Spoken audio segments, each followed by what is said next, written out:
Tertúlia. Boa tarde a todos. Hoje é domingo, dia 30 de novembro de 2014. Esse é o verbete de número 3222. Ele tem 45 logias e 12 máximos. O tema de hoje é paradoxo da insatisfação evolutiva. A especialidade é desafiologia. O nosso verbetógrafo é o Fausto Camargo. O Fausto, ele é professor universitário, ele é graduado em administração e mestre em ciências sociais. Ele é voluntário da Conscienciologia desde 2004, docente desde 2011 e tenepsista desde 2012. O paradoxo da insatisfação evolutiva é a condição aparentemente contraditória de descontentamento íntimo, porém cosmoético e desafiador, levando a consciência a avançar, galgar e crescer no processo interassistencial. O holopensene pessoal da desafiologia, os evoluciopensenes, a evoluciopensenidade, a busca contínua da ortopensenidade pessoal, a autodeterminação evolutiva, os atos falhos potencializadores da insatisfação evolutiva, os autoenfrentamentos, a busca incessante por novos desafios, o poder consciencial da vontade, a insatisfação evolutiva enquanto elemento catalisador da retomada da tarefa, a qualificação assistencial ininterrupta, as bioenergias aplicadas no estabelecimento da homeostase holopensênica, a determinação no uso das ECs, favorecendo o auto e hétero desassédio, a paragenética influindo na manifestação pessoal, a autodisponibilidade multidimensional interassistencial e por aí vai. Nós temos aqui na argumentologia uma caracterologia que vale a pena a gente ler. E na acabativa, nós podemos destacar aqui na remissiologia, catálise consciencial, consciência crescente, desafio da PROEX, investimento consciencial e rendimento consciencial. A vivência do paradoxo da insatisfação evolutiva constitui conduta pessoal desafiadora, interminável e interassistencial, exigindo renovações intraconscienciais contínuas da consim. Chama atenção a palavra interminável, né? Na questionologia, você vivencia o paradoxo da insatisfação evolutiva? Sabe por tirar proveito das diversas situações? Na nossa mega-análise, nós vamos aqui estar destacando 20 itens. Crise, descontentamento, autopesquisa, mapeamento, autodeterminação, mudança, autossuperação, crescimento, posicionamento, decidofilia, recinofilia, ressexologia, proexologia, desafiologia, evoluciologia, cosmoeticologia, autopesquisologia, discernimentologia, auto-organizaciologia e interassistenciologia. Então, para a gente começar o nosso debate, a gente vai pedir para que o Fausto explique o motivo da escolha desse tema. Boa tarde. Bom, eu escolhi esse tema foi durante um curso que foi o Consim Cobaia. No dia 7 de janeiro de 2013, eu fui fazer o Consim Cobaia e durante a exposição, enquanto cobaia, trocando ideias, chegamos à seguinte conclusão que nós chegamos. Poxa, como que a evolução ela é interminável? Então, à medida que a gente avança, a gente quer mais. Então, assim, parece um paradoxo, mas quanto mais a gente evolui, mais insatisfeito a gente fica com a gente mesmo. Mas parece uma questão de semântica, né? Porque uma insatisfação parece algo negativo, né? Mas é olhar para essa insatisfação do ponto de vista positivo, de que ela faz a gente avançar mais. E quanto mais a gente avança, mais insatisfeito a gente fica com a nossa assistência, com aquilo que a gente pode fazer e assim vai. É a insatisfação prazerosa. Prazerosa. Se é que a gente pode falar isso. É um bom sinônimo. Tá ótimo. Então vamos lá, gente, para começar aqui as nossas perguntas. Na fatologia, página 45, primeira linha. Poderia explicar e também exemplificar os atos falhos potencializadores da insatisfação? Sim. Ato falho.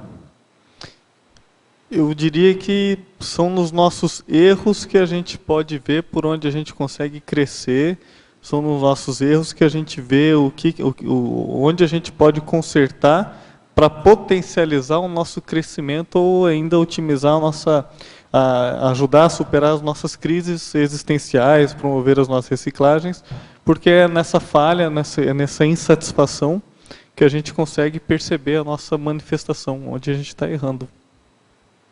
Isso impulsiona, né, a gente Impulsiona. querer fazer alguma coisa. Isso que você falou, Mabel, que impulsiona, porque alguns atos falhos geram, de um certo modo, vexame, geram vergonha, e aí nesse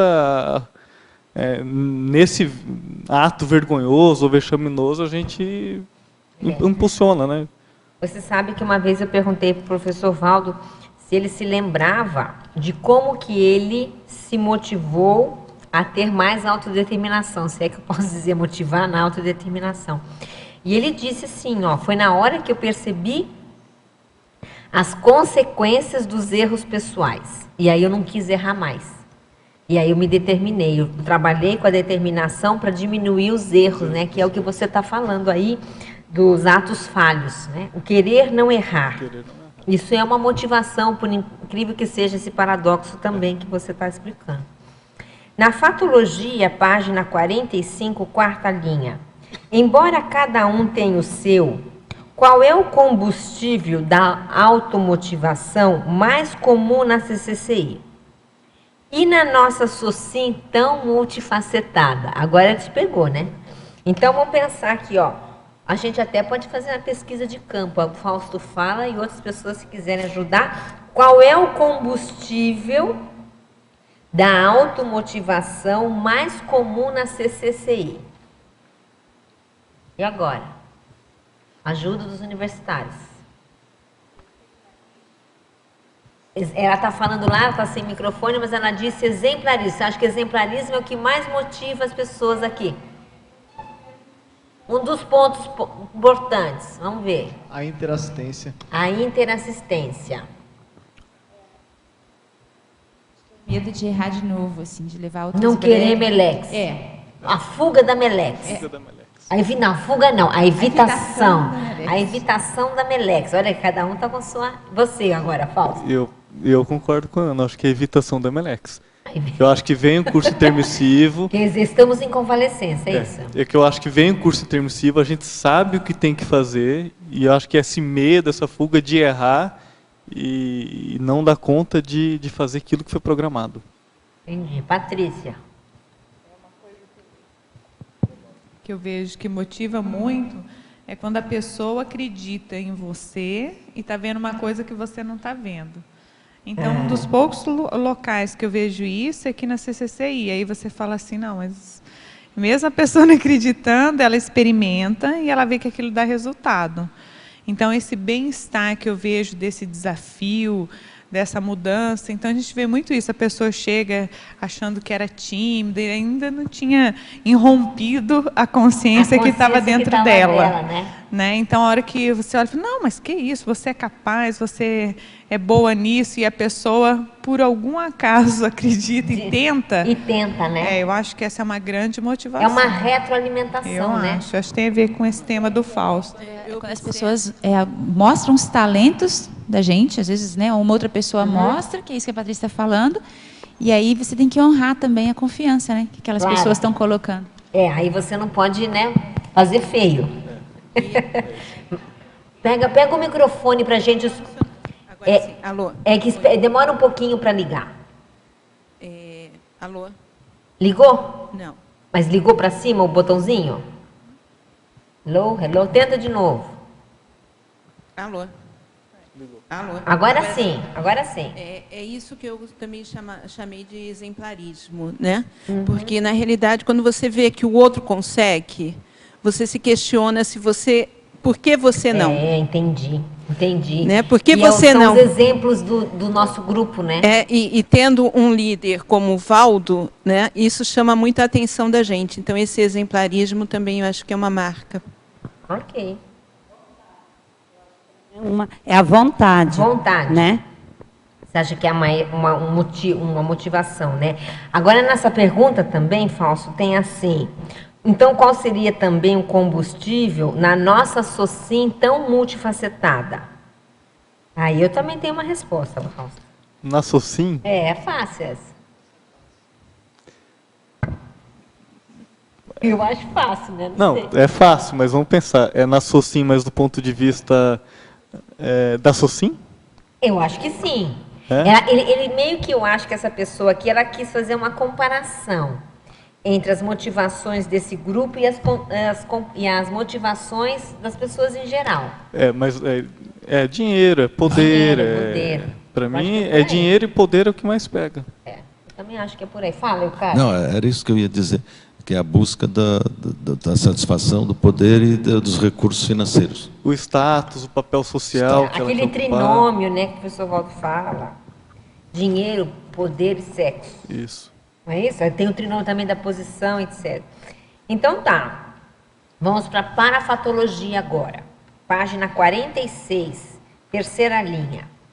Como podemos otimizar as inspirações do amparo extrafísico, favorecendo a interpretação de fatos e parafatos? Primeiro ponto, eu acho que a pessoa, primeiro, ela tem que prestar muita atenção no seu dia a dia e fazer muita anotação e registro. O segundo ponto é ela ficar predisposta ao amparo, porque às vezes o amparo quer mostrar alguma coisa e a pessoa não dá abertura para aparecer, né? Então, eu digo, essa abertura seria uma tranquilidade, a calmia íntima, a autoconfiança, prestar atenção em sincronicidades, fazer muita autorreflexão, pensar muito antes de fazer as coisas, pensar no assistido, naquela pessoa que, se você está escrevendo para o público que você quer atingir, se você está dando um curso para aquele público que você está assistindo naquele curso. Enfim, Fausto, você acha que a gente faz isso, dá atenção de verdade a isso? Depende do contexto. Eu acho que e da pessoa, né? Tem gente que de fato não deve dar atenção, mas eu acho que algumas dão atenção, sim. Sem dúvida. Eu estava pensando esses dias nisso, eu até escrevi sobre isso, eu não sei. Você tem dúvida? Eu tenho uma grande dúvida disso, sabia? Eu tenho. Eu penso assim, eu não sei, eu não posso dizer nem sim nem que não, mas... Eu acho assim, a gente dá atenção. Talvez nós não damos atenção da forma como deveria. É isso que eu tô falando. É isso que eu tô falando. Com a qualificação que talvez fosse necessária naquele momento. Mas algum grau de atenção... Não, algum grau, claro que sim, senão a gente nem se sustentava. Mas estou achando até o momento dos meus pensamentos aqui que podia ser bem melhor. Sim, e é o paradoxo da insatisfação. Né? Aí está funcionando o verbete. verbete. É a insatisfação que você acha que poderia dar mais atenção e não dá. Está funcionando o verbete. Paradoxologia, página 47, segunda linha.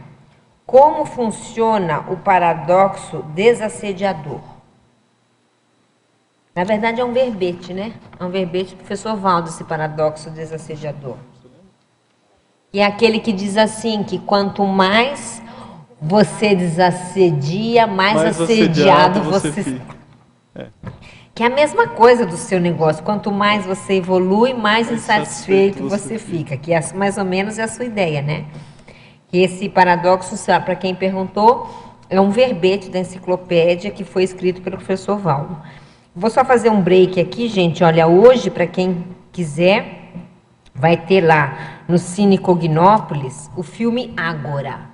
Esse filme é muito interessante, vai ser hoje às 18h30, que conta a história ali na cidade de Alexandria, da Hipácia, que era aquela brilhante intelectual que teve uma morte horrenda, mas que é interessante no sentido de entender essa personalidade e entender esse momento da história.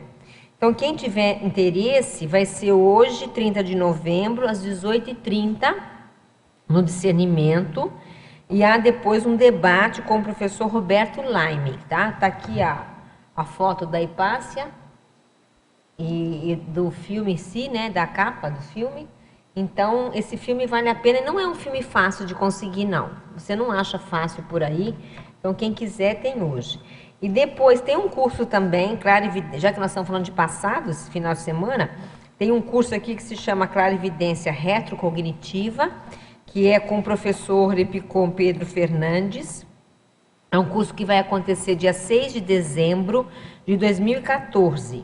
Esse é um curso justamente para ativar a retrocognição pessoal a partir da clarividência prática, tá?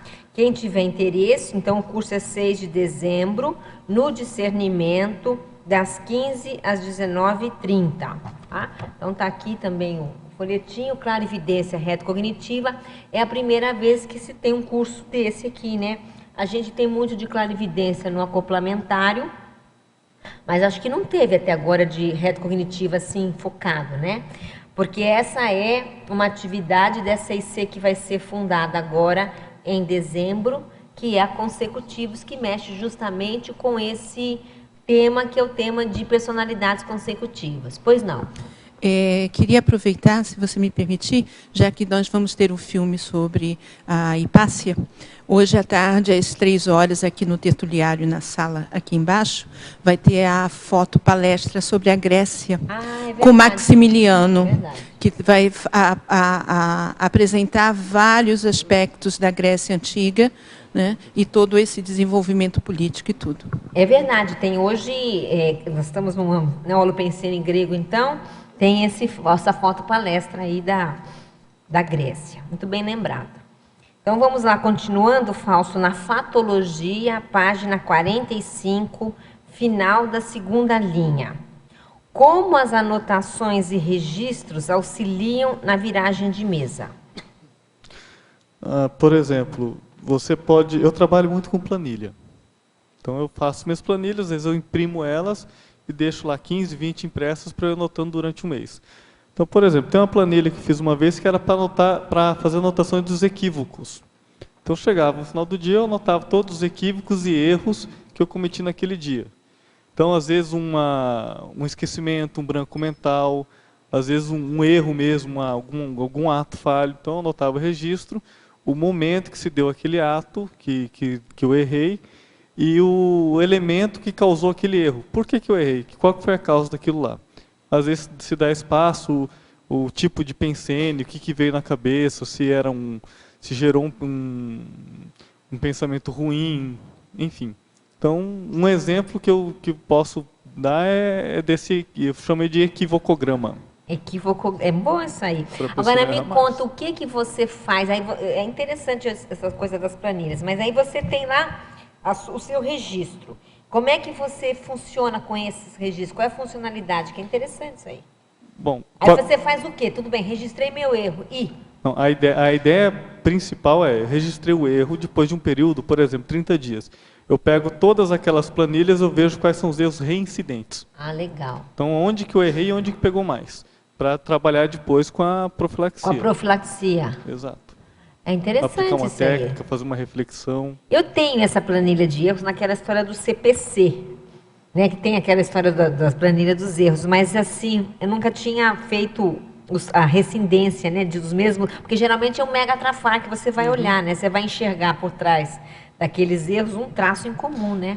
Porque o que acontece é que às vezes a gente não se dá conta do tanto que a gente erra e qual que é o mecanismo que faz a gente errar né? a todo instante. Então, a partir do momento que você faz o registro, você pega um registro de 30 dias e você vê que naqueles 30 dias, 22 vezes você reincidiu no mesmo erro. É uma fotografia do trafar. Não tem como você fazer correção. Então, Não, eu ia falar porque eu também preencho essa planilha, né? A gente faz uma junto aí. E aí a questão é assim, se você não anota, você acha que aquilo é comum. Então, tem um estudo que eu faço é disso, das patologias que a gente já considera comum. Então, você acha, se todo mundo faz, não, isso aqui é comum, não tem jeito. E aí a gente não vai chegar no memorando nesses aspectos que a gente está falando. Então, a hora que a pessoa começa a ver e anota, ela vai ver que aquilo tem um pensene, como o Fausto falou, que está se repetindo. E depois, uma outra coisa, só para fechar esse assunto, é se você tem os mesmos resultados, é porque você continua fazendo da mesma forma e errando do mesmo jeito, né? Agora, depois devia fazer, então, um mês de convalescença do erro, né? Daquele. Para ver se não erra mais. Você faz... Eu uma vez fiz isso, de pensene. Então, eu peguei um pensene, que era um pato pensene, e toda vez que ele vinha, aparecia, eu anotava. Até que tinha que chegar um dia que o número de incidências fosse diminuindo. Até que ele desapareceu. Um dia ele sumiu, ficou um tempo sem aparecer. Mas é mais ou menos por aí, né? Eu vou usar essa técnica a partir do dia 30, hoje, amanhã é mês, já é. Amanhã eu vou começar o último mês do ano, verificando os meus erros mais constantes.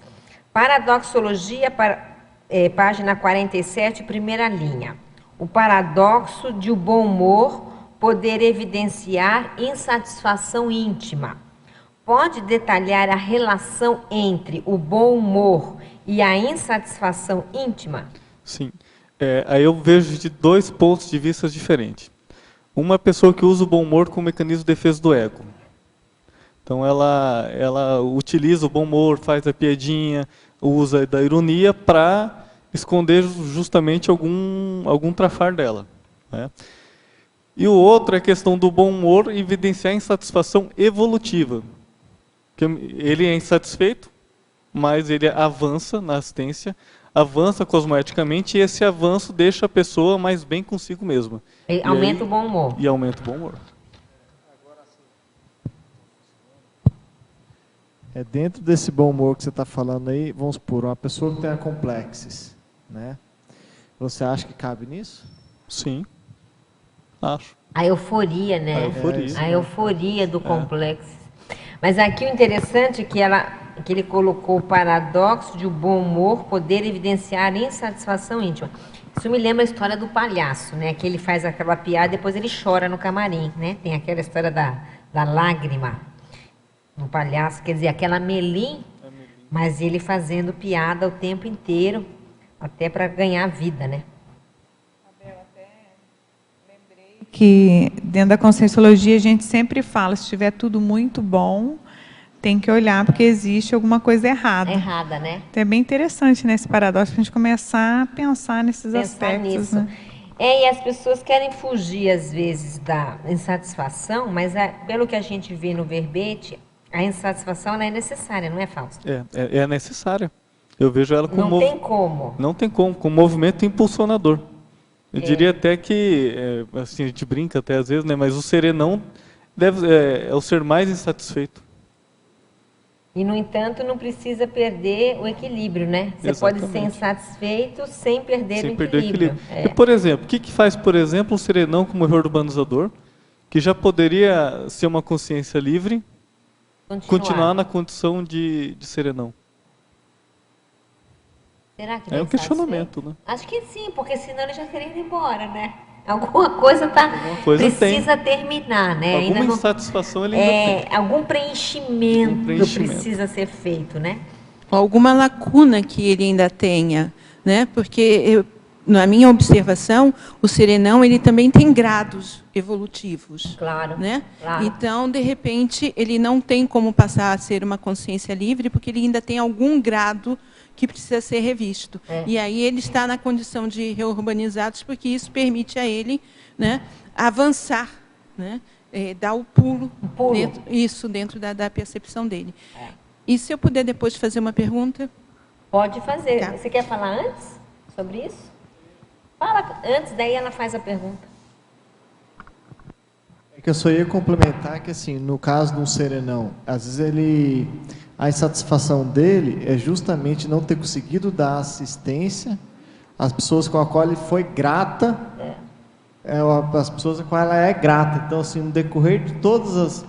Ele quer ajudar as pessoas que ajudaram ele em algum momento. É isso aí. E ele ainda não conseguiu de terminar a ajudar essas pessoas. Então, ele quer ficar aqui até que ele se sentir que ele conseguiu retornar a gratidão ou ajudar a pessoa pelo que ela fez para ele. Isso lembra aquela história que o professor Valdo disse que tem serenão que ainda está por aqui, porque ainda precisa retribuir a ex-mães. Isso mesmo. Não era isso? Essa é a história das mães. Esse que é o caso, a As retribuição. ex-mães. Isso. Quer dizer, elas ainda precisam de assistência, então eles querem se manter aqui para poder ajudar as ex-mães, né? No sentido de gratidão, que é o que você está falando. Isso mesmo. Pois não. Página 45, fatologia, quarta linha, o combustível da automotivação, que me parece que tem alguma coisa a ver com a primeira pergunta que teve no início sobre as... Foi. Uhum. Você quer perguntar o quê? Aprofundar um pouco mais sobre o combustível da automotivação. Então, vamos lá. O combustível da automotivação pode ser, por exemplo, um ato falho, que foi a questão da primeira pergunta, a identificação de um erro, a identificação de um pato pensene, um ato vexaminoso, uma projeção até vexaminosa, uma exposição e durante aquela exposição foi revelado o megatrafar daquela pessoa e gerou um desconforto para ela. Pode ser também a vontade, pode ser determinação, pode ser o gosto pela interassistência. Então a pessoa começa a fazer assistência, ela descobre que é um mundo muito, diria assim, um universo prazeroso, e aí ela procura cada vez mais se qualificar para fazer mais assistência. Então, a gente tem... Pode ser um desafio, né? Pode ser um desafio, a vontade de se vencer, uma meta de que ela se quer superar. alcançar. Né? Tem isso também, essa coisa de... Tem muita gente que funciona assim, né? Por metas. Então, agora é isso, depois é aquilo outro, depende da pessoa. Tudo bem? Mais alguém? Então, mitologia, página 47, terceira linha. Quais são os principais mitos geradores do medo, principalmente entre as consciências intermissivistas? Agora também vale a pena uma pesquisa de opinião pública. Mitos geradores do medo entre intermissivistas. Fausto. Eu? Você. É que você falou uma pesquisa? Não, depois a gente abre uma pesquisa. Primeiro, o medo do incomplexos. Né? Segundo, eu acho o medo da exposição. Terceiro, eu acho o medo da... Por que da exposição? Porque a exposição ela vai exigir uma reciclagem da pessoa.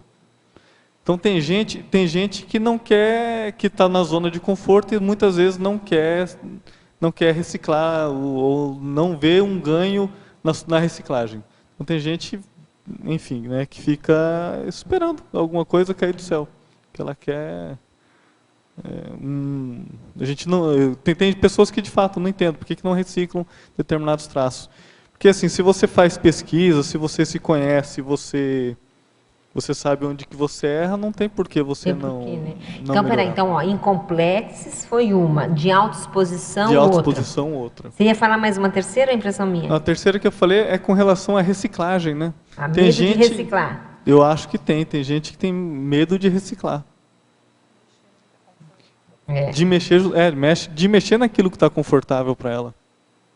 Agora é interessante, né? Porque olha só, se a pessoa tem medo do incomplexo, ela tem medo de errar, correto?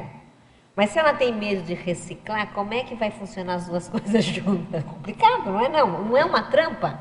Até dentro da pesquisa eu queria comentar isso. Eu acho que existe uma ilusão que a sociedade coloca de maneira geral que a gente não pode errar. E na CCCI também não é diferente. A gente tem medo, vergonha de estar fazendo uma coisa errada, isso, aquilo. E aí, isso a pessoa não tem uma ousadia, que é a ousadia aí evolutiva, né? Ou pagar mico, isso que às vezes o professor Valdo até comenta. Se ela não tem essa ousadia, ela não vai descobrir as potencialidades dela como consciência, né?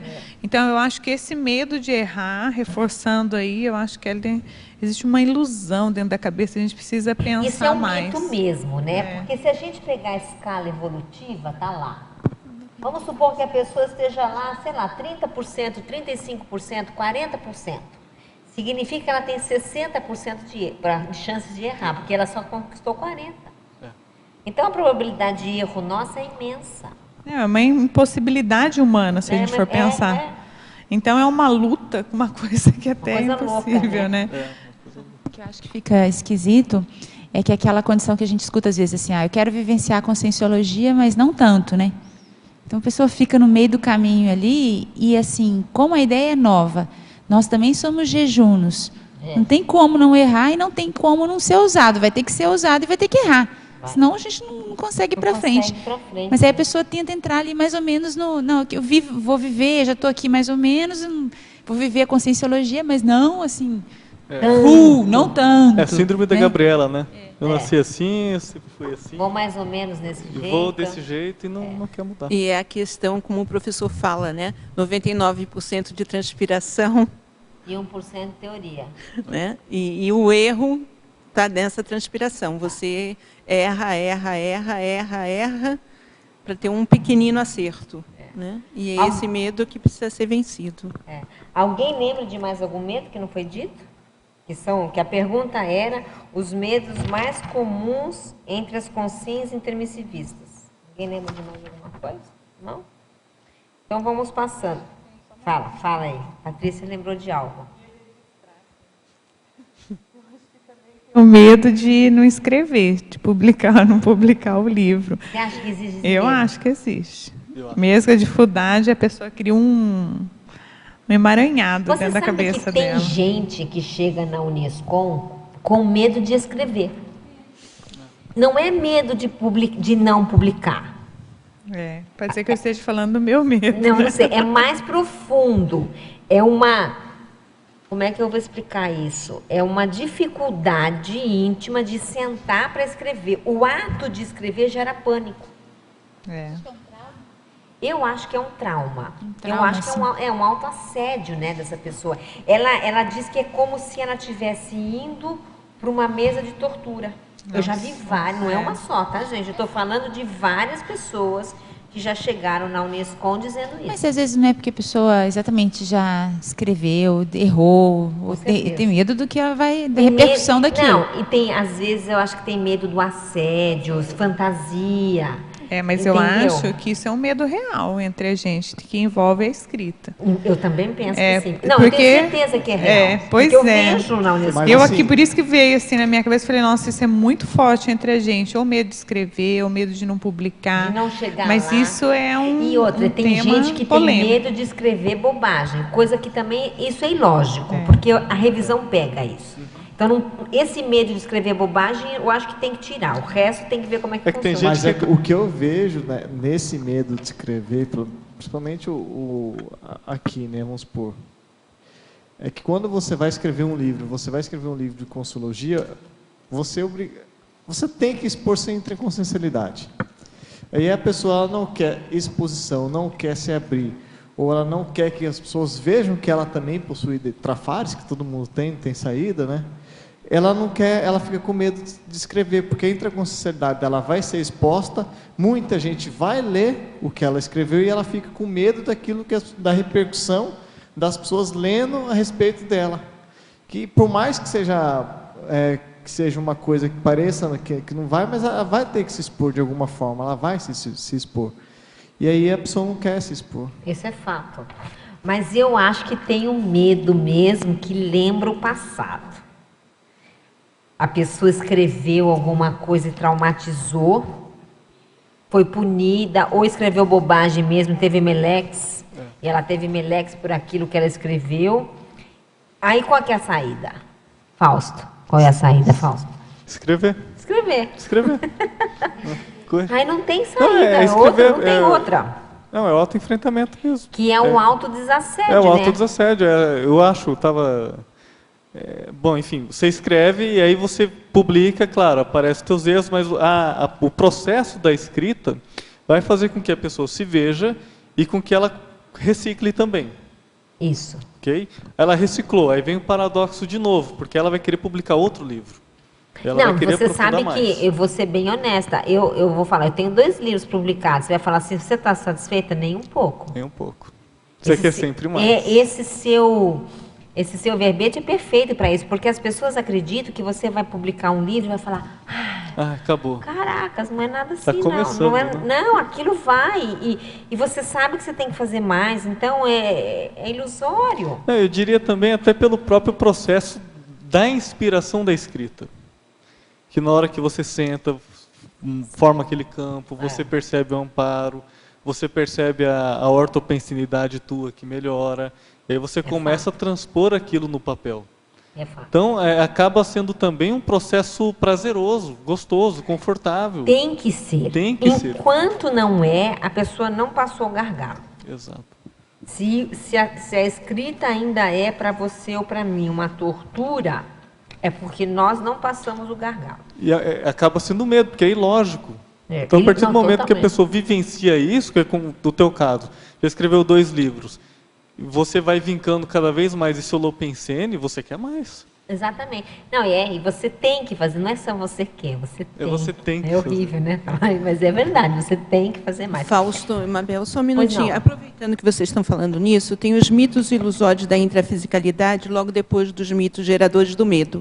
Eu acho que um pouquinho do que vocês estavam falando também está nisso. Não, Fausto, você pode complementar? Porque acho que um é o complemento do outro, né? Os mitos ilusórios da intrafisicalidade, é isso? Mito ilusório da intrafisicalidade. A carreira profissional, por exemplo, em busca do dinheiro.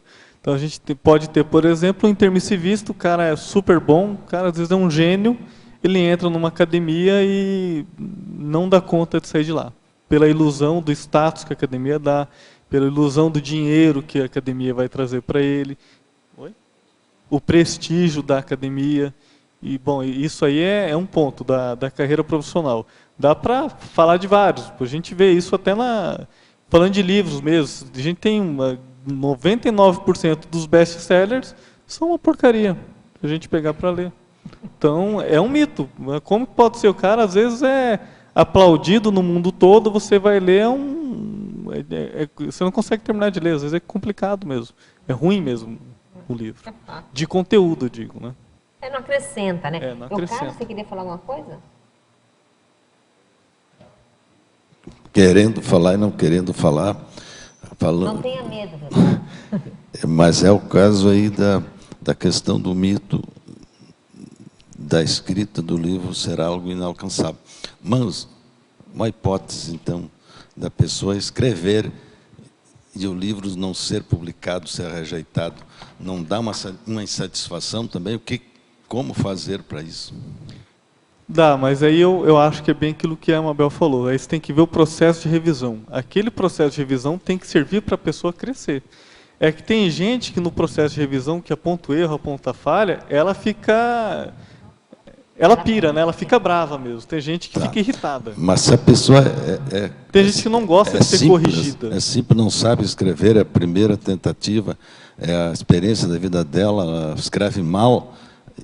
Eu já sei de pessoas, né, que tiveram a obra rejeitada por causa disso, né?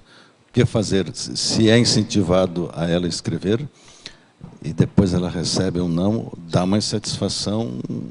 Eu acho que isso aí, quem sabe, num caso assim, se a pessoa tem dificuldade mesmo com a escrita, ela tem que pedir auxílio.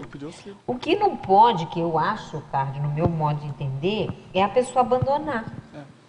O abandono, que eu acho que é uma insatisfação tremenda. Mas existem muitas possibilidades de ajuda hoje na sociedade para ajustar o texto. Às vezes são ideias brilhantes, mas precisa de um ajuste de forma que a pessoa não está conseguindo fazer. Gente, pede ajuda. O que eu acho que não pode é assim, que a negação de que o livro está pronto não quer dizer que o livro não é bom e não é publicável. Ele apenas não chegou na maturação. Exatamente. O livro é um processo, né? Então, a gente fala que nem jogo de futebol, acaba quando termina, né? Então, ele tem que ter um processo de maturação. Se no meio do caminho precisa de ajustes, vamos ajustar. Eu acho assim, você tem a questão da forma. Tem gente que tem uma ideia brilhante. E tem. Só que o parágrafo é todo confuso.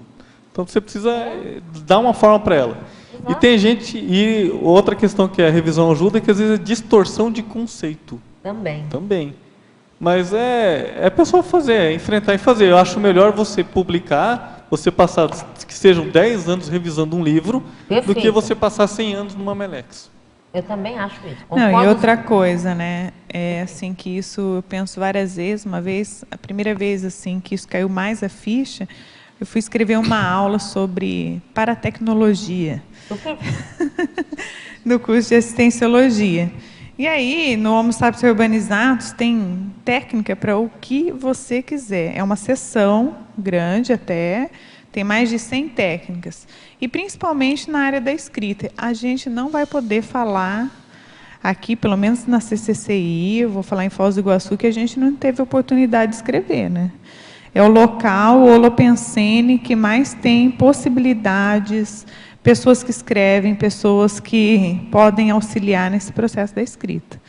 Então, a gente vai poder falar... Eu acho que nós, enquanto autores de verbetes, autores de artigos, autores de livros, a gente tem que dar mão à palmatória, muitas vezes, de que, às vezes, o nosso texto não está bom. Entendeu? Vamos combinar. E isso fica meio que visível. Então, eu tenho que revisar, até melhorar. Então, esse abertismo para se fazer as qualificações no próprio texto é que eu acho que é um nogórdio de alguns casos. E assim, felizmente tem essas revisões, senão é uma evitação de uma Melex. Exatamente. Então, assim, eu já felizmente passei elas por isso. existem. É verdade. Eu acho que revisor, ele é uma bênção na vida de todo autor. Eu acho bom, porque, por exemplo, às vezes a pessoa escreveu lá 150 páginas, ou põe ali 100, 120. Ela travou.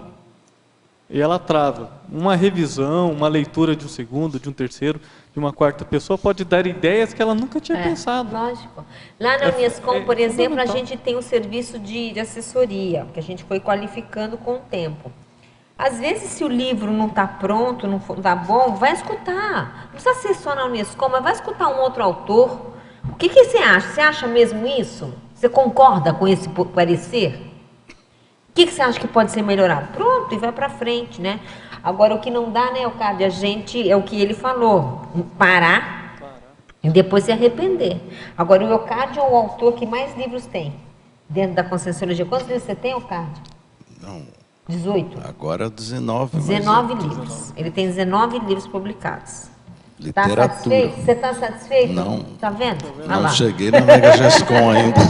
Mas mudando de assunto, eu tenho duas questões aqui para o Fausto. A primeira é que explicasse na estrangeirismologia o que significa o Kaizen evolutivo. Melhoria contínua.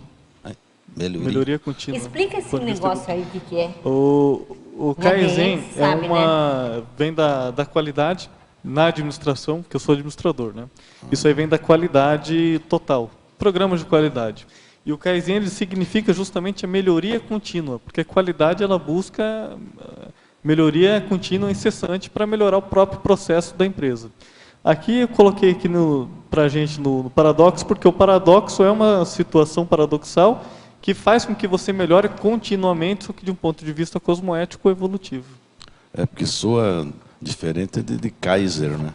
Kaiser é outra coisa, né? Por isso me chamou a atenção. Tá certo. E outra coisa aqui que também me chamou a atenção é que você não colocou nada sobre fobiologia. É a propósito ou esquecimento? Não, é propósito. Fobiologia? É propósito. Fobiologia, tem geralmente a filologia e a fobiologia. Mas é porque a gente já colocou ali no mito, a gente já colocou medo, bastante coisa. Já tinha. E aí, você pensa em medo, você pensa em fobia, enfim. Tá? Para não ficar redundante. Então, Fausto, em Megapensenologia, página 45, poderia expandir os 2 megapensenes. Insatisfação, querer mais. Evolução, desafio contínuo. Sim. A insatisfação é aquilo que a gente estava falando, né? Cada vez mais, à medida que a gente avança, nós queremos mais. Se a gente está fazendo, quando a gente começa, por exemplo, dando aula lá de curso de entrada com Sociologia. Aí você dá aula, você quer mais, você quer dar palestra, né? E assim vai. Então aí começa com o artigo ou com o verbete. Aí você quer o artigo ou você quer o verbete. Aí passa, escreve alguns, você quer o livro. Claro. Aí você escreve 1, 2, 3, você quer a tua obra-prima. E aí vai, né, continuamente. E no curso livre, trava no curso livre que tem que escrever. E a evolução é um desafio contínuo, porque eu penso que a evolução continuamente é um desafio. Não tem como, porque cada assistência, cada assistido, cada pessoa, cada livro, cada artigo vai ser um desafio completamente diferente do outro.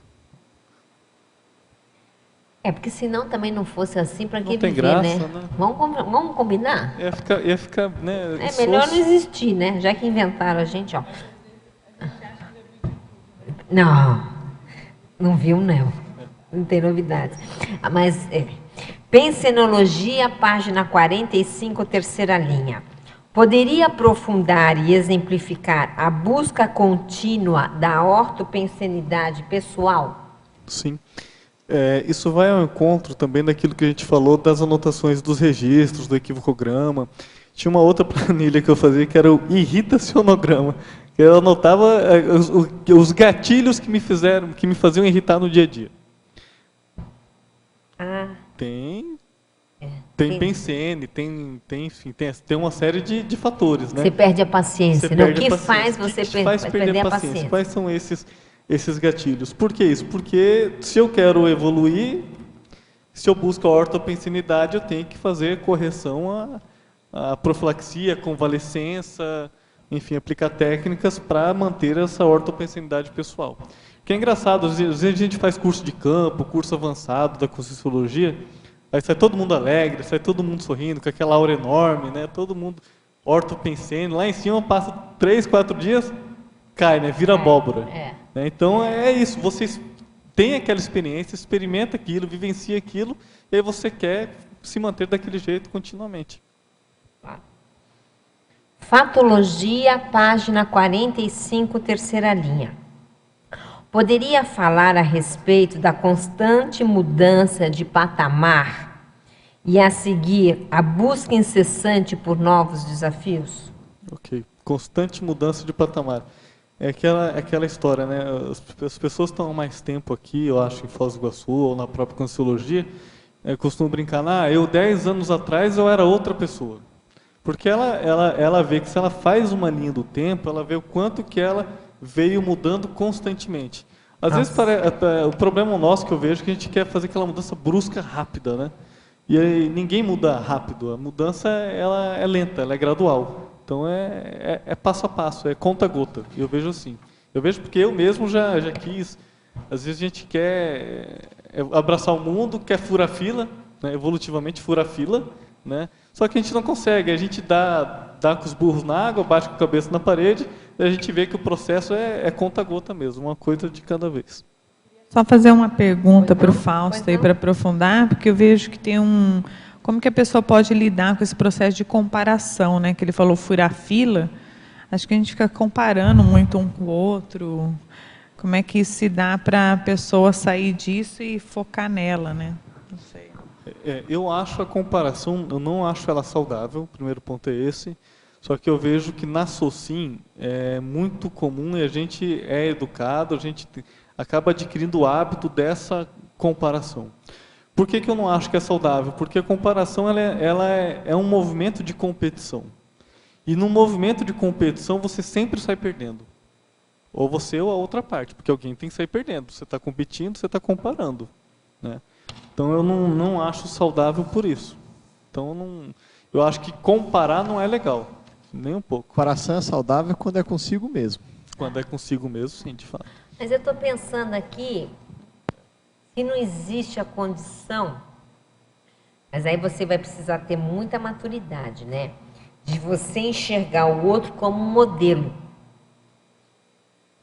Porque eu tenho a impressão que a comparação ela é mais doentia quando tem muito próximo. Mas se você tem aqui um modelo maior, que você sabe que você está longe ainda, aí não há briga. Deu para entender isso? Sim. Exatamente. Porque aí há aquilo como modelo, mas não corre o risco da competição. Então, isso é complexo, esse assunto, porque exige realmente muita maturidade para você conviver de uma maneira sadia dentro dessa realidade, né? Mas, por outro lado, Fausto, eu acho inevitável. Não, também é inevitável. É inevitável. A comparação existe em todo momento. Embora tenha esse lado negativo que você está falando, que é real, que é a competitividade doentia. Mas eu não sei como viver em sociedade sem isso. O ideal seria a coisa de você se comparar, né? Sempre contigo. Mas eu acho difícil. Porque o outro sempre é um espelho para você cutucando assim, né? Fatologia, página 45, quarta linha. Poderia fazer um cotejo entre o combustível da automotivação e o poder consciencial da vontade? Sim. A própria vontade, eu vejo ela como um combustível para a automotivação. Talvez o maior poder da consciência seja a vontade, né? Porque a vontade, ela impulsiona tudo. Então, se a gente, por exemplo, combustível da automotivação, se eu tenho uma projeção consciente vexaminosa, e eu vejo, né, alguns atos que me geram um descontentamento e me geram uma vergonha que me fazem impulsionar. A minha vontade, a minha determinação é o primeiro elemento para eu sair daquela zona de conforto ou daquela condição patológica, né?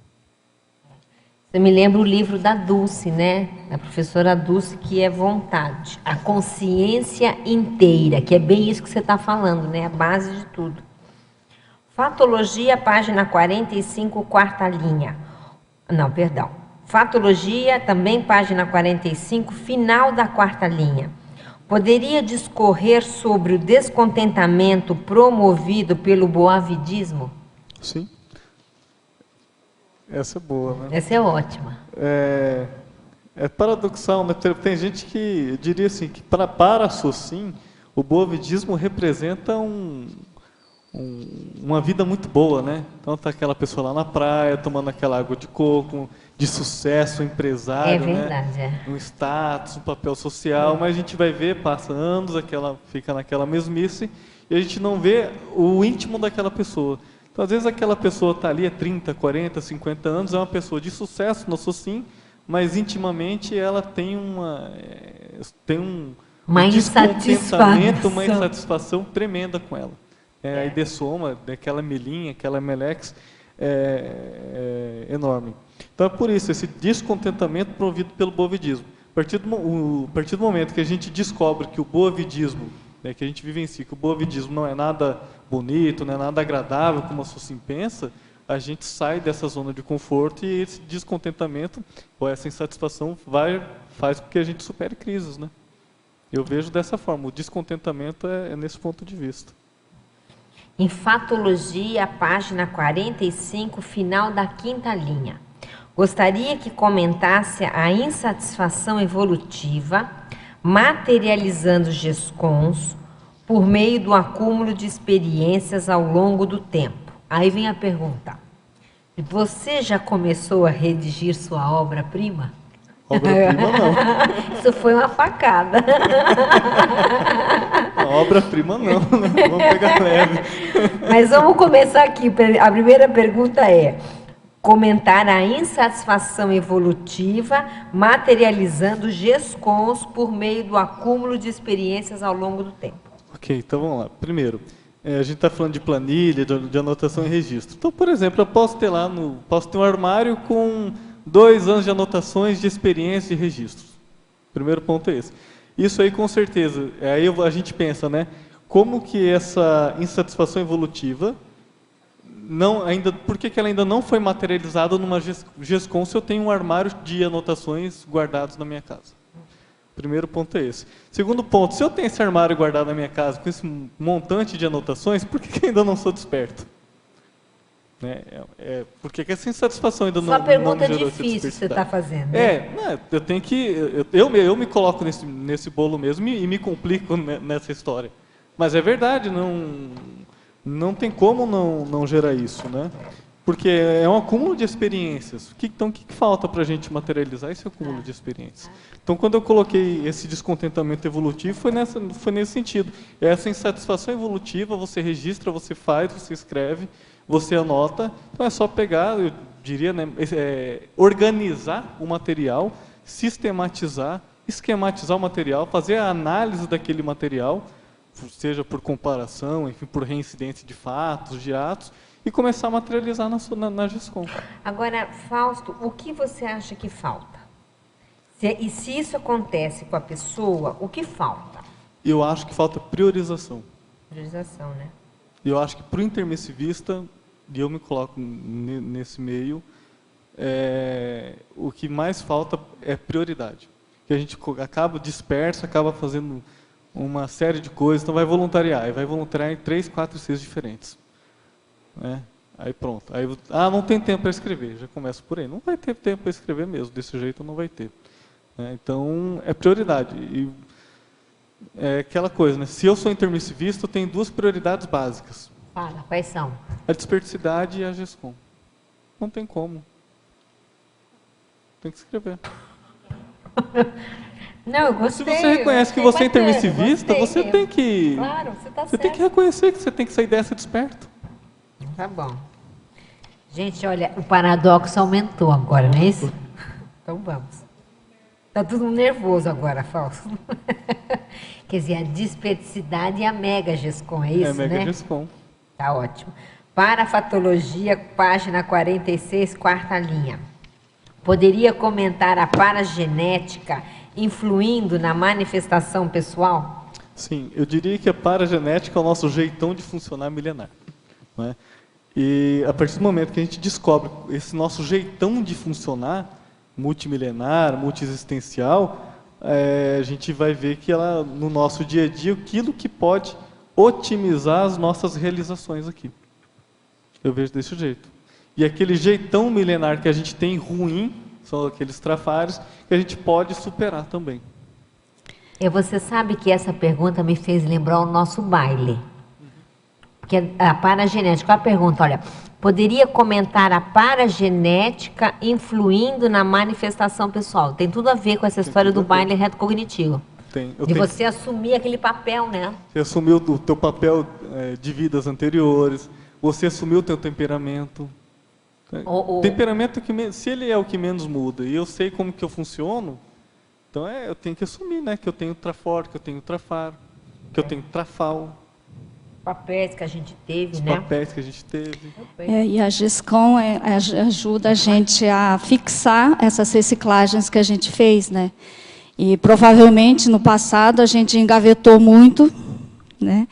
E aí talvez esse é o momento para a gente então desengavetar e realmente publicar mesmo, porque até eu lembrei de num curso que eu fiz de ECP2, aliás foram 2, né? Na verdade, o EPICOM, né, que estava representando a Equipex, comentou e disse que é para a gente escrever, porque no passado a gente engavetou, guardou as nossas experiências, não escrevemos e não fizemos assistência. Puxa, você me fala isso, eu lembrei de uma vez, desculpa só um minutinho, o professor Valdo disse assim, que tinha um amparador, uma consciex aqui presente, uma vez no círculo, e ele estava identificando na plateia todos aqueles que tinham dessomado com texto engavetado.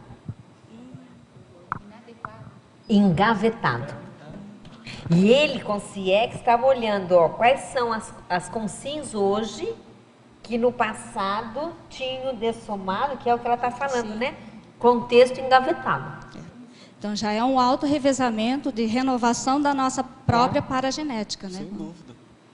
Ainda bem que nós, de certa forma, estamos com essa lucidez, né? Eu queria fazer uma pergunta. Ele está pedindo, repetir o quê?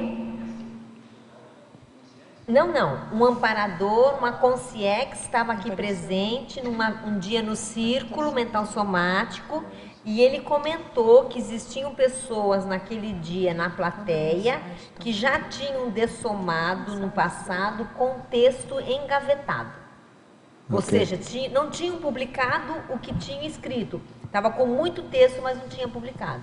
E eles estavam identificando, olhando quem eram essas consins. Ok. que é justo o que ela está falando, né? Então, eu só ia fazer um complemento até do que eu ia falar, que a gente ainda nega muito o nosso passado, né? Que o Fausto está falando, eu tenho trafar, tenho um passado, e aí tem um texto engavetado. Se a gente não conseguir olhar isso com uma certa frieza, acho que a gente também não vai avançar, né? Então, Claro, é porque ainda a gente está satisfeito com aquela coisa ruim, né? Então, eu achei legal também essa coisa do paradoxo da insatisfação. É isso, aquilo que você já está se incomodando para fazer algo melhor. Então, essa relação, acho que com o passado e a escrita é muito forte, mais forte do que a gente imagina, né? Porque a gente fica negando que a gente foi, que a gente fez de errado, e aí você vai se escondendo. Como é que você vai escrever se aparece você, né? Então, isso é um E a ponto. história, que é aquela história também, Patrícia, dentro disso, se chegou no curso intermissivo, mexeu com a intelectualidade, não é isso, Fausto? Então não tem muita saída, né? Mexeu com a intelectualidade. Tem mais alguma pergunta? Tem a citaciologia, acho que explica legal essa questão toda. Eu gostaria que você comentasse. A consciência é consciência por inteiro, só poderia, portanto, ser limitado por ela mesma. Né? É isso que acontece, né? A gente se limitando, né? A gente mesmo. A gente se limita, e assim, o que a gente é, nós não vamos mudar, que nós somos o que somos, e por inteiro. E quando a gente coloca assim, só poderia, portanto, se limitado por ela mesma, engraçado que fiz um curso, tem uns 15 dias, e aí no final do curso pediram para mim fazer uma síntese, né? E aí eu até brinquei, falei, bom, a síntese que eu faço é que a nossa maior limitação é o nosso ego. Então, até já pensei nisso como um verbete, né, que eu chamo isso. paradoxo do egoísmo limitador. Não, escreve isso aí. Né? Porque assim, a gente não faz assistência por quê? Porque o nosso ego limita. Mas como que o nosso ego limita fazer assistência? Porque a gente olha primeiro para o nosso umbigão, depois a gente vai olhar para o outro. Se nós olhássemos primeiro para o outro, depois para a gente, seria completamente diferente, né? Seria, porque assim, se a gente for pensar multidimensionalmente, os nossos poderes, né, seriam ilimitados. As nossas capacidades seriam ilimitadas. Mas quem limita essa capacidade é o nosso próprio poder de realização, que é o nosso ego. Perfeito. E o orgulho, aí nesse ego vai entrar o orgulho, entra vaidade, preconceito. Sair dá livro, né, Fausto? Dá. Olha, já arrumamos um título. Fatologia, tudo bem aqui? Fatologia, página 45, terceira linha de baixo para cima. Qual o objetivo princípio de a realização da prova geral da Conscienciologia? Como participar dessa prova? Qual que é o objetivo da prova? Eu acho que o objetivo da prova, primeiro, é avaliar o teu conhecimento geral sobre Conscienciologia. Mas o problema, eu vejo assim, a prova vai ter, acho que no dia 14 de dezembro, vai ser um sábado ou um domingo? É domingo. Vai ser um domingo, né? Isso, esse ano vai ser no dia 14 de dezembro. Eu não sei onde está essa pessoa que fez essa pergunta, mas se ela tiver em algum local do Brasil que tem um centro educacional do IPC, ela pode mandar um e-mail. Isso. O IPC e as outras ICs fazem em conjunto. Pega o microfone e explicar para ela. Ela manda e-mail para onde, Ana? Ela é de São Paulo. Ela pode entrar, ela pode entrar em contato. Em São Paulo, o próprio IPC vai fazer a prova lá à distância. Tá. Mas existem várias ICs e as unidades, centros educacionais do IPC, que também vão realizar essa prova. Mas quem coordena é o CAEC. Então, talvez a pessoa possa entrar em contato aqui com o CAEC, com o professor Antônio Pitaguari, né, que organiza, e aí ele vai falar em cada cidade onde que vai acontecer as provas, vão acontecer. Prova à distância, você diz... As provas são enviadas, então. São aplicadas no mesmo dia que aqui, domingo. No mesmo horário. No mesmo horário, depois são enviadas para o CAEC para correção. Isso que é a globalização. O mais bacana que eu acho dessas provas é que, assim, a pessoa fica com medo de prova porque ela acha que está se testando, né? Mas é o quanto que a gente aprende na realização da prova. É impressionante. É impressionante. A gente entra uma consciência e sai outra. E outra coisa, é um clima eufórico, de alegria gostoso, imensa. É um ambiente super positivo. E outra coisa, estudar para a prova é muito bom. Dar uma lida, é muito bacana fazer essa prova. Quem não fez, a gente sugere que faça, porque é uma experiência positiva. Não é uma coisa negativa de você se testar só de ver o que você não sabe. Não, é muito bom. Você quer falar alguma coisa? E aí, quem tiver interesse em fazer que está fora, tem no site da Tertúlia, no site do CGE, tem lá o que vai... Tem os temas que caem, que são 200 verbetes. Tem as provas antigas para ver como que funciona. Então é legal isso. No site da Tertúlia e no ICGE. No site da Tertúlia também tem ao lado direito superior ali, tem uma relação em PDF da temática da prova geral de Conscienciologia. Desse ano. Desse ano. E os verbetes que devem ser estudados. Isso. Então já está dando uma colher de chá. Que são só alguns verbetes, né? São só 200, tá fácil. Tá fácil. Quer falar alguma coisa? Pode falar. 6. Teoriologia. A insatisfação na amortização dos endividamentos da teoria da interprisão grupo kármica. Você pode aprofundar, por gentileza? Posso. Priorização, né? Amortização, isso. O nosso passado ele não é tão bonito quanto a gente acha que ele é, né? Principalmente se foi, por exemplo, a primeira vez que a gente fez um curso intermissivo, né? Então ele é um pouquinho mais, diria, negro, obscuro do que a gente imagina. Então nós temos muito mais para assistir, diria, do que para ser assistido, porque a gente tem que, na verdade, resgatar, amortizar, pagar essa dívida de um certo modo, né? Então quando a gente coloca a amortização, é o termo financeiro, é justamente esse pagamento de dívida, né? Ok. É saldar essa interprisão. Satisfação nessa amortização seria a falta, né? a Sim, menor ainda, né? Seria a Uma falta. amortização a menor. Que pensa, a consciência, vamos pensar assim, a consciência no teu íntimo, ela sabe que precisa fazer alguma coisa. Se ela sabe que precisa fazer alguma coisa, é porque de algum modo ela tem algum rabo preso. Ou ainda ela tem interprisão grupocármica, né? Não vou dizer em que nível, em que intensidade, enfim, mas tem. Não é? E a partir do momento que ela começa a fazer assistência, começa a assistir aqueles pelos quais ela fez algum mal no passado, né? E aí ela começa a resgatar e começa a amortizar essa dívida. Okay. Parafatologia, página 46, primeira linha. Gostaria que discorresse sobre a projetabilidade lúcida. Quais as técnicas para permanecer por mais tempo com lucidez? Lembro-me nas projeções que estou indo para tarefas assistenciais, no entanto, nem sempre me lembro do que foi realizado. Então, a pergunta dele, de novo, é: quais as técnicas para permanecer por mais tempo com lucidez fora do corpo? Tá. Bom, primeiro, técnica, a gente pode consultar o livro Projeciologia do professor Valdo. Lá tem muitas técnicas, 32 técnicas para você aplicar, ver aquela que se adapta melhor a você. Se você não tem lucidez, aí é bom trabalhar com notação e registro, que com o tempo a ideia é que você tenha mais lucidez, que você vai trabalhando com a tua memória. O segundo aspecto com relação a essa lucidez é a condição somática, a condição física. Então a gente tem que ver qual que é a condição com qual a pessoa vai deitar, também ela vai dormir. Às vezes a pessoa come uma feijoada 10 horas da noite e quer ter lucidez 2 horas da manhã, né? Então, aí tem que avaliar se você dorme bem, se dorme regularmente, como que é a alimentação, como que é o sono, como que são os pensenes, se você é uma pessoa que vive constantemente irritada ou não. Enfim, tudo isso aí vai influenciar de algum jeito na projeção. E o segundo aspecto, terceiro aspecto também, eu diria que é a qualificação da própria projeção consciente, que seria o fim dela, a finalidade dela. Se é uma finalidade, por exemplo, turística, ou se é uma finalidade assistencial. E até onde vai essa assistência também, né? Que tem lugares que são tão patológicos, tão nosográficos, que é difícil mesmo, né, manter a lucidez, né? Você ter a lucidez. Que de repente a pessoa não teria maturidade para ela se ver naquele local fazendo assistência.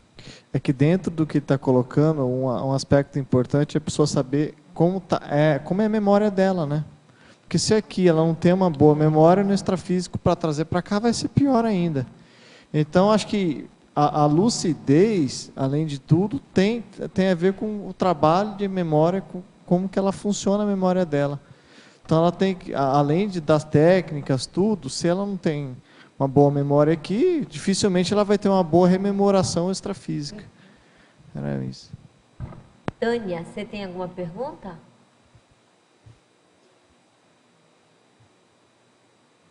Olha só.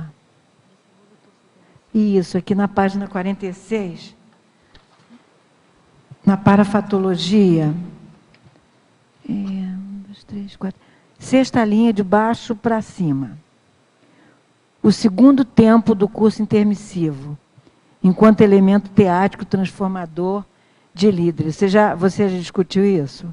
Não, eu vou pensar assim, eu penso o segundo tempo do curso intermissivo, enquanto elemento teático transformador, é essa nossa vivência aqui enquanto consigo.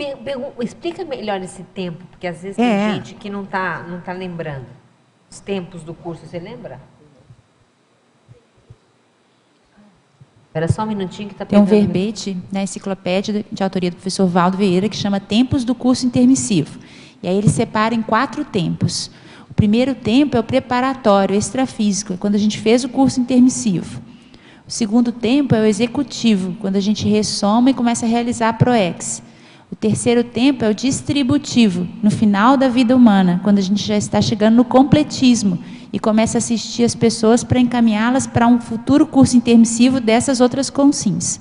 E o quarto tempo é extrafísico, quando a gente dessoma e às vezes pode vivenciar a colheita intermissiva, que é quando você escreveu, deixou um livro publicado e às vezes uma consim está estudando aquele livro que você deixou publicado e você vai atuar na condição de amparador daquela consim relativa àquelas ideias. Esse é o quarto tempo.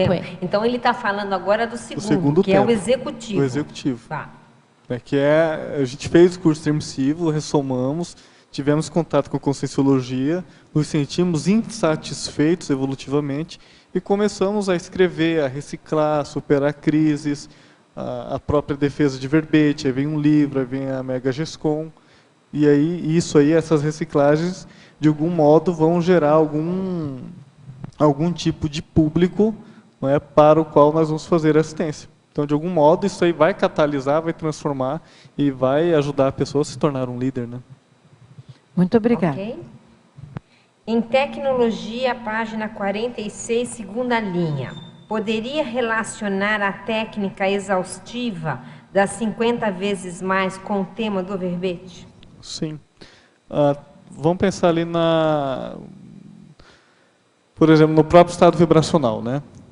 A pessoa vai lá, faz 20 estados vibracionais por dia, e ela fica insatisfeita, ela percebe que não é bem aquilo, que ela poderia estar fazendo mais, e ela passa a fazer 50 vezes mais, não é? Então ela passa a fazer, sei lá, 100 EVs por dia, 300 EVs por dia. Então é por aí. Então a pessoa começa a escrever um verbete, ela fica satisfeita, ela escreve 50 verbetes. Ela começa a escrever um livro, ela fica satisfeita, quando a gente vê num prazo de, sei lá, de 2, 3 anos, ela já publicou um livro, está terminando o segundo, vai caminhar para o terceiro livro. Então cada vez mais, exaustivamente, ela vai saturando cada vez mais. Essas 50 vezes mais eu acho interessante no próprio processo de escrita.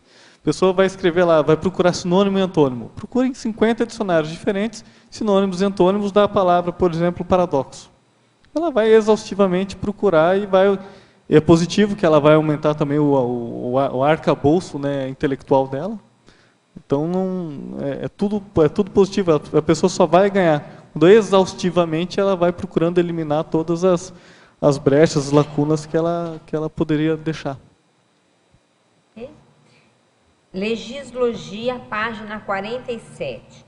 Poderia abordar as leis do cosmos aplicadas às oportunidades evolutivas? Sim. Lei do cosmos é a cosmoética, né? De um modo geral, né? É o para-direito. Aplicado a... Qual que é a pergunta? Oportunidades evolutivas. A oportunidades evolutivas. Então vamos pensar o seguinte. Eu ressomei, né, recebi uma série de aportes vindo de uma família, essa família me deu muitas condições, né, para eu cumprir, para me ajudar na minha complexos, né? E aí, de algum modo, eu recebo muito mais do que aquilo que eu dou em troca, do que aquilo que eu devolvo. Então, vamos pensar que eu estaria lá com meus 60 anos de idade, recebi pé de meia, recebi uma série de coisas e não devolvi ainda nenhum livro. Eu vou ter que responder por isso na hora que eu dessomar, né? Então, quando a gente coloca essa lei do cosmos, é para a gente pensar mesmo, olha, se tudo aquilo que nós recebemos nós já estamos aplicando e, de algum modo, nós já estamos devolvendo também, ou não, e que repercussão isso poderia dar numa próxima intermissão ou numa próxima vida. Ok. Mitologia, página 47, segunda linha. Poderia explicitar a queda do mito da existência de atos sem consequência? Sim. Vai bem ao encontro da cosmoética, da lei do cosmos que a gente está falando. Todo ato nosso tem algum tipo de consequência. Então, o primeiro ponto que eu vejo aqui é que não dá para terceirizar os nossos atos para um ser divino superior. O primeiro ponto é esse. Tudo que a gente faz, de algum modo, a gente vai responder por ele. Então, se hoje a gente assiste uma pessoa, de algum modo, essa assistência ela vai reverberar, ela vai ter uma consequência, eu diria que, no caso, prazerosa, porque talvez estejamos desamarrando nós, né? Então é isso, tudo que a gente faz tem alguma consequência, sim. Fausto, dentro dessa linha, eu queria que você falasse um pouco em efeitologia. O primeiro item que você coloca, a movimentação da conta corrente kármica, enquanto efeito da insatisfação íntima. Sim, que à medida que a gente, vamos pensar nas contas correntes, né? Egokarma, grupokarma e polikarma. Vamos pensar, então, a partir do momento que a gente sai do nosso umbigão, a gente começa a vivenciar um estado de insatisfação maior, evolutivo maior. Que eu saí do meu umbigão, eu começo a ver que no meu entorno, ao meu redor, eu tenho muita gente pela qual eu fui algoz, eu fui vítima, eu preciso assistir elas. Deixa eu pegar o outro lado, só desculpa te atrapalhar. O egoísta, ele é mais satisfeito, você acha? Ele é mais satisfeito. Que interessante, né? Interessante. E busca cada vez mais satisfação. Se a gente for ver. Porque quando o egoísta está chamando para si atenção, ele quer satisfação. Bom, então ele quer continua aplauso, o seu raciocínio agora. Então continua. Quanto mais a pessoa sai... Então quanto mais ela sai do seu umbigão e começa a entrar no grupo karma, no polikarma, ela começa a assistir um número maior de gente. E ela começa a movimentar essa conta corrente holocármica dela, né? Então ela movimenta a conta corrente kármica. Então elas vão dizer que ela sai de um saldo negativo e caminha para um saldo cada vez mais libertador, que é positivo. Entendi. Então é essa relação que você fez aqui, né? E você colocou também, ó, o efeito da insatisfação recinológica. Que é o efeito da insatisfação da reciclagem. Então, aquela história, nós escrevemos um livro, colocamos nossas reciclagens naquele livro. Aí eu vi, nossa, bacana, legal, tirou a primeira camada da cebola. Aí eu descobri que tem outra camada ali que eu preciso reciclar também. E aí tira aquela segunda camada. E por aí vai descascando a cebola. Até não sei quando. Até não sei quando. Até um dia, quem sabe, a gente virar consciência livre e eu não sei se termina a insatisfação. Não sei se vai chegar lá. Eu acho que termina de começar. E por último aqui do meu lado todos os efeitos que eu gostaria que você falasse. Ó, a força da mudança gerando efeitos interassistenciais. Sim, é justamente esse avanço da conta corrente kármica, né? Porque a força do avanço é a força da sua assistência.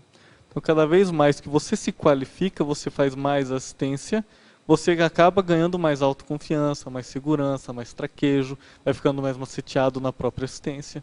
Então, você acaba tendo um efeito assistencial muito maior. E acho que também repercute no grupo isso, né, Repercute Fausto? no grupo, no entorno, na família, na família profissional, na família nuclear, na família consciencial, acaba repercutindo nas consciexes. Né? Você acaba, é paradoxal, né? Mas você acaba libertando aquele assediador teu.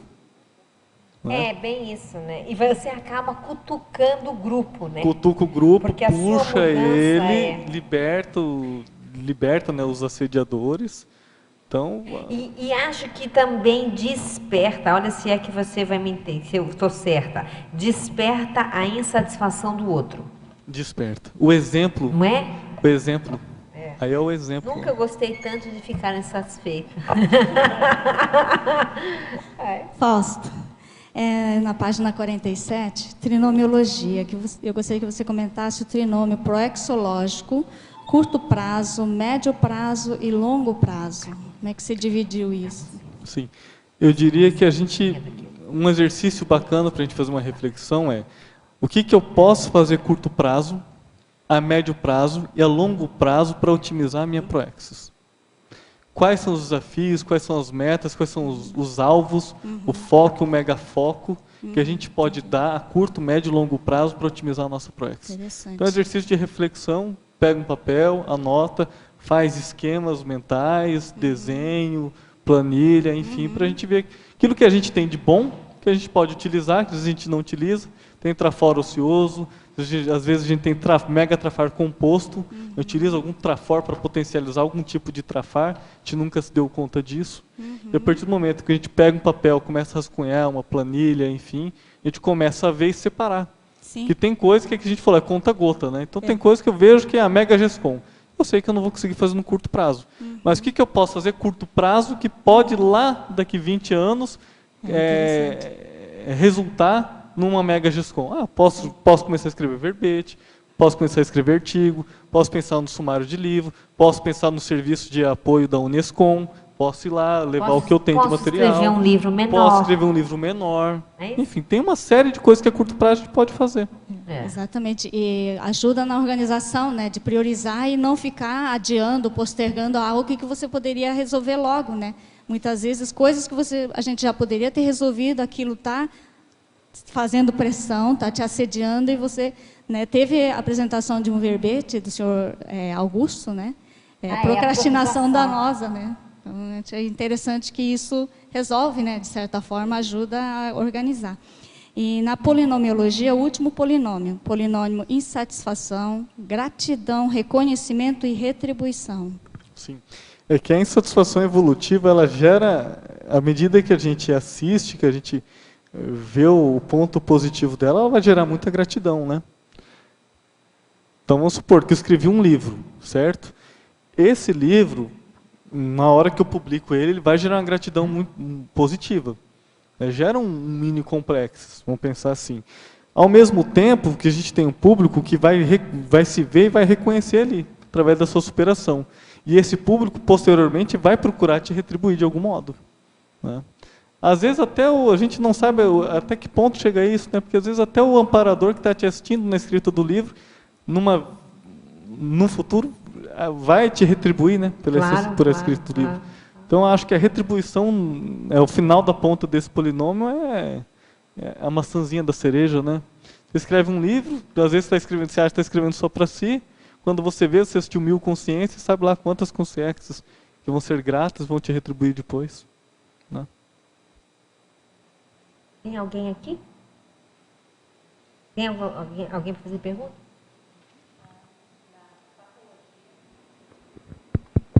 Na fatologia, na última linha, a qualificação assistencial ininterrupta. Podia aprofundar? Posso. Tem gente que assim, a qualificação assistencial, eu acho que ela não acaba nunca. Aquilo que a gente comentou, a pessoa começa a dar aula de Consciologia, dá aula de um curso de entrada, daí ela vai dar aula de uma palestra, ela precisa se qualificar para isso, ela precisa de mais estofo. Daí ela vai dar aula num curso um pouquinho mais avançado, vai dar aula num outro curso mais avançado ainda. Então, cada vez mais ela precisa de mais estofo para ela assistir. Que é aquela mesma história da casca de cebola, né? Igual assediador, né? Você começa assistindo aquele assediador mequetrefe, quando você vê, você está assistindo um assediador num nível um pouco mais hard. Mas isso vai exigir qualificação. E às vezes faz parte do nosso grupo, a gente não sabe o mal que a gente fez para ele. Às vezes a gente fez um mal para aquele assediador há 2000 anos atrás, que foi o gatilho que fez com que ele virasse assediador e estivesse naquela condição patológica que ele está hoje. E é só a tua qualificação que vai tirar ele daquilo lá, daquela condição. Fausto, hoje eu tirei o dia para fazer perguntas. Isso está sendo muito bom e eu queria aproveitar, antes de fazer a pergunta, fazer um pequeno relato. Eu estou indo fazer uma consciencioterapia, mas o seu verbete está me dando todas as respostas que eu estava indo buscar. Que bom. Então, isso é um ponto que eu acho que seria interessante de colocar. Na página 45, na fatologia, na penúltima linha, a insatisfação evolutiva enquanto elemento catalisador da retomada de tarefa.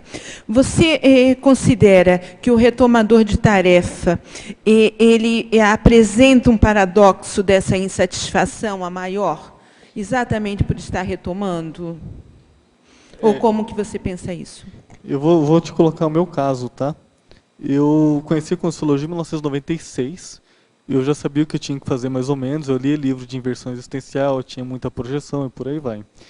Em 2004 eu comecei a voluntariar. Eu dei uma afastada do voluntariado que eu retomei em 2011 ou 2011. Tá?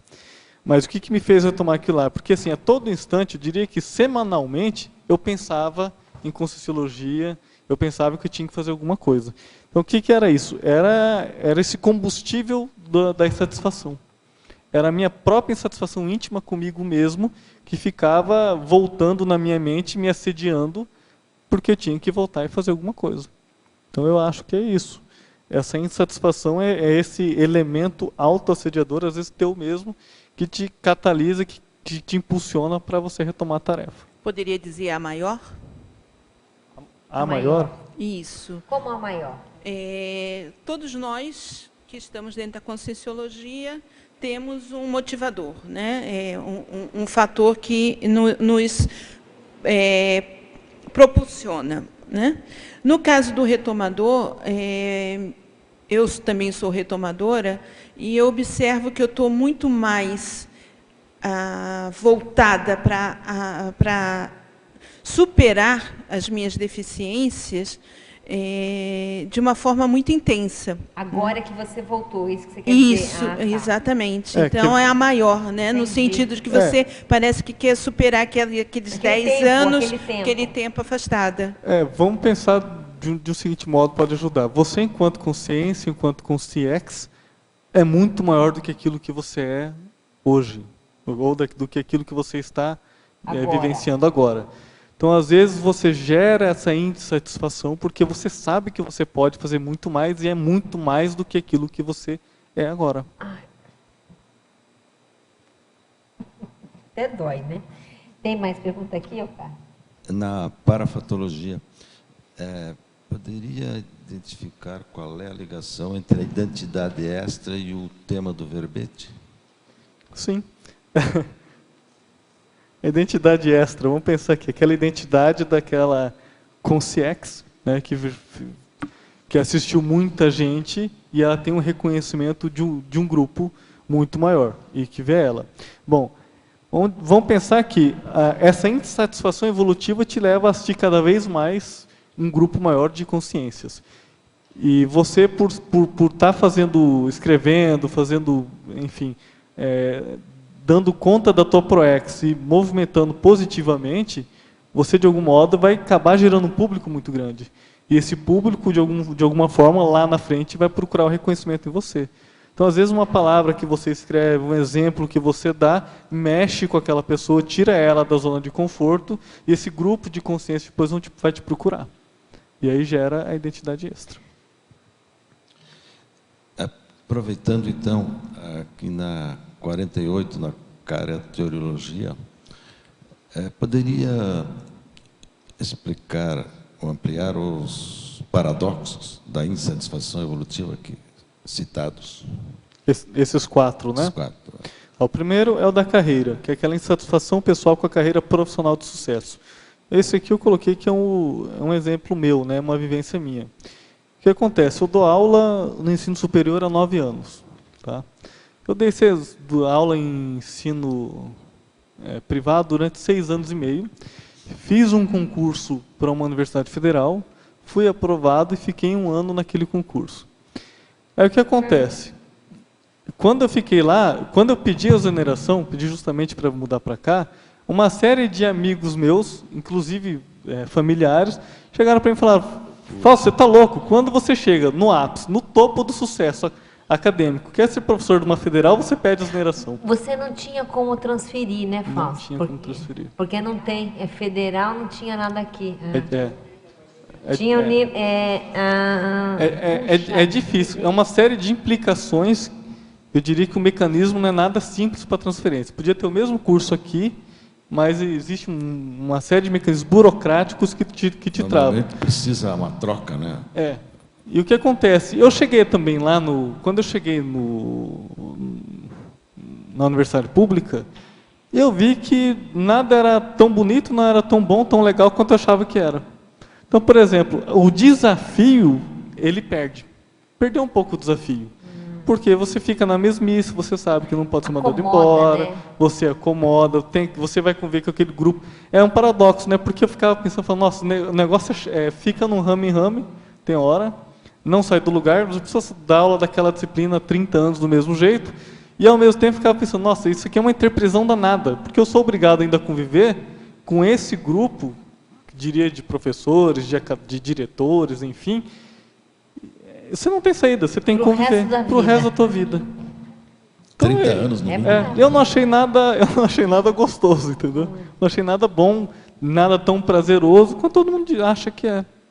Você tem a estabilidade financeira, mas você paga um preço, eu acho muito alto por isso. No meu caso, o preço que eu estava pagando seria abrir mão da Conscienciologia, diria da Cognópolis, né, da minha Proex.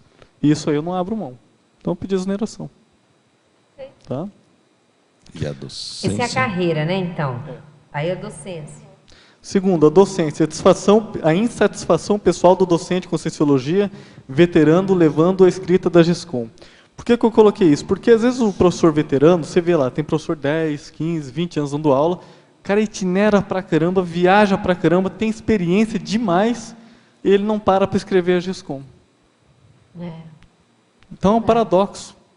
Por isso que eu coloquei o paradoxo. Então, se a pessoa pegasse, compilasse toda aquela experiência dela, ela iria assistir talvez um número muito maior de pessoas com uma única publicação. Ela poderia superar o número de alunos que ela assistiu durante 20 anos. Até esses dias houve a quebra de um paradoxo, né? Quando o Alexander, né? Veterano, veio com o primeiro verbete. Então, é por aí. A completude da insatisfação. A pessoa já tem um público enorme, porque ela viajou bastante. Então, potencializa demais, né?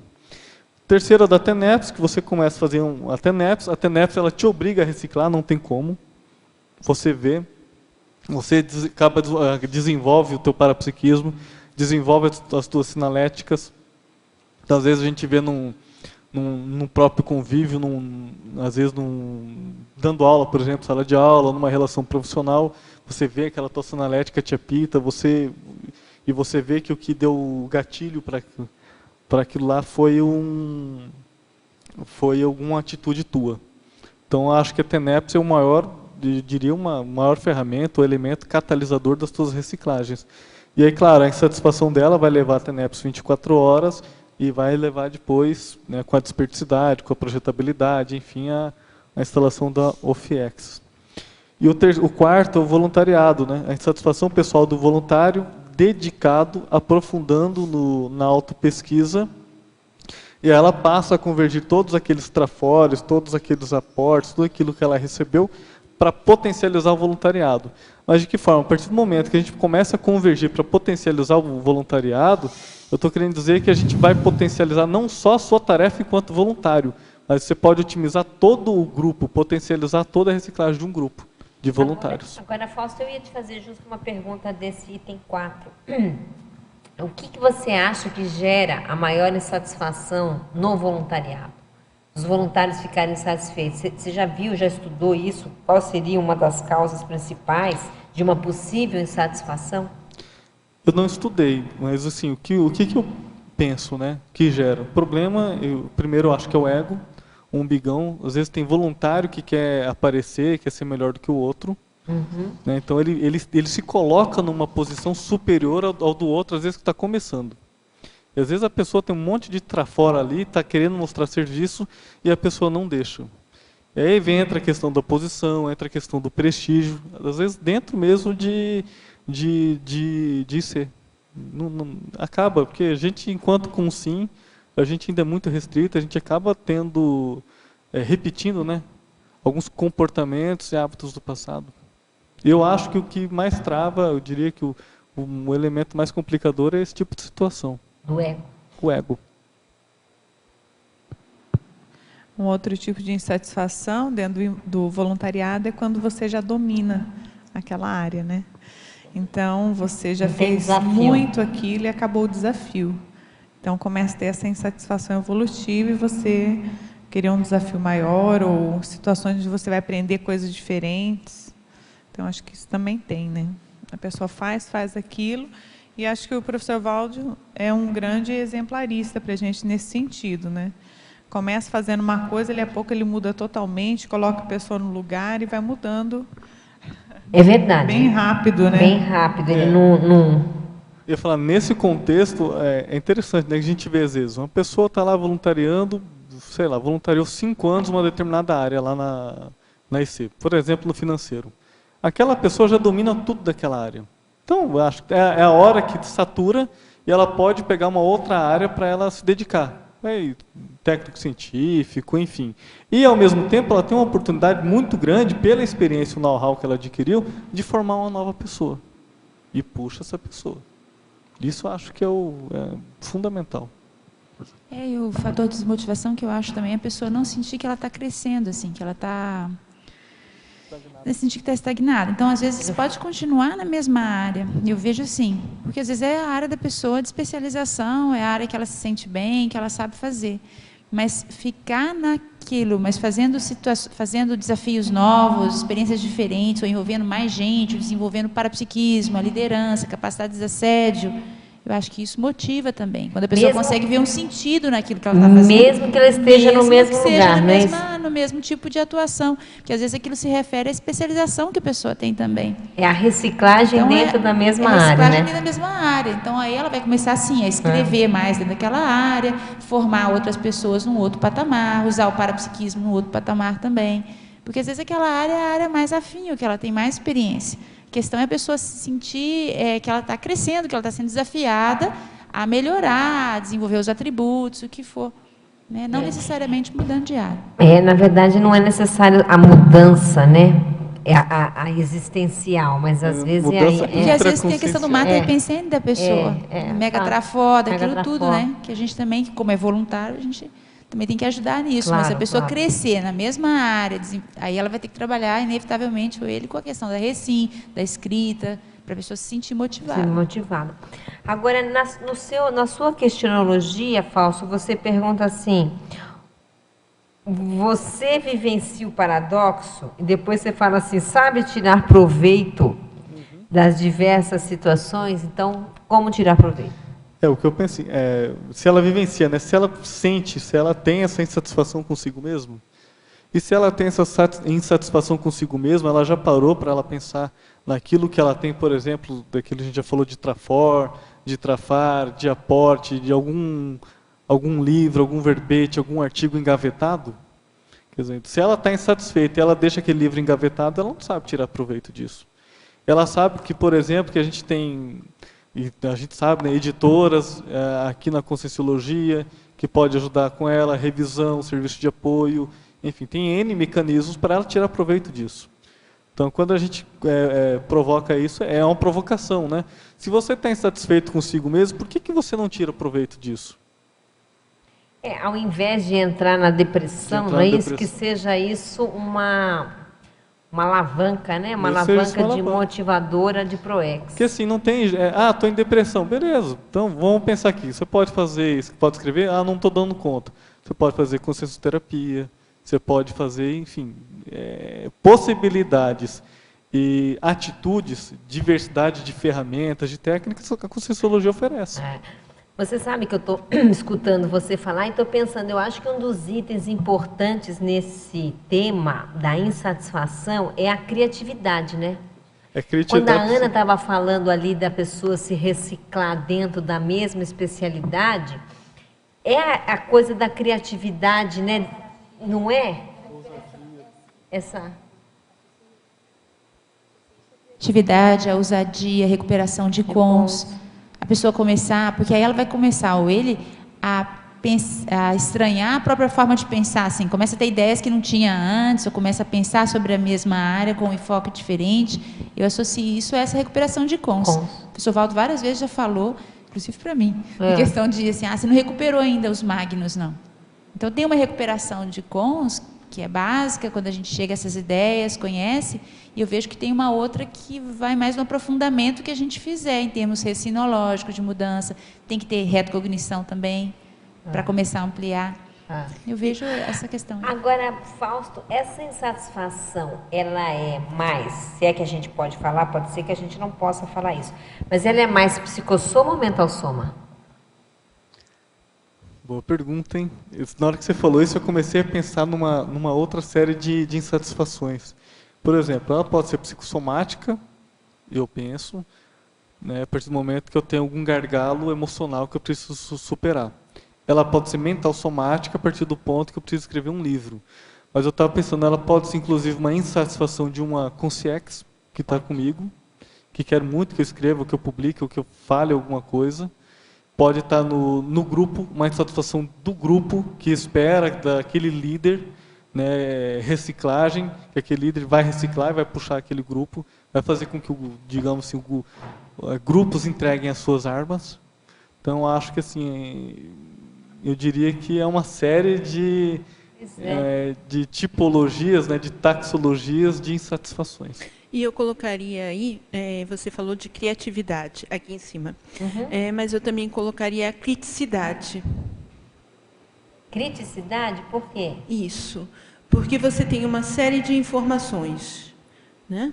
Você tem uma série de detalhes. Se você não tiver o bom senso, a criticidade em cima, a criatividade por si só não Sim, se resolve. Entendi o que você está querendo dizer. A criatividade só... Entendi, claro. Você tem que ter...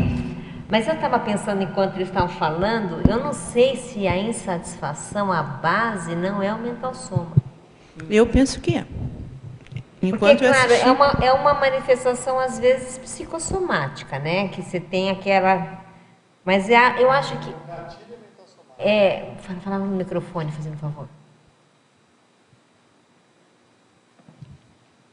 O gatilho mental somático.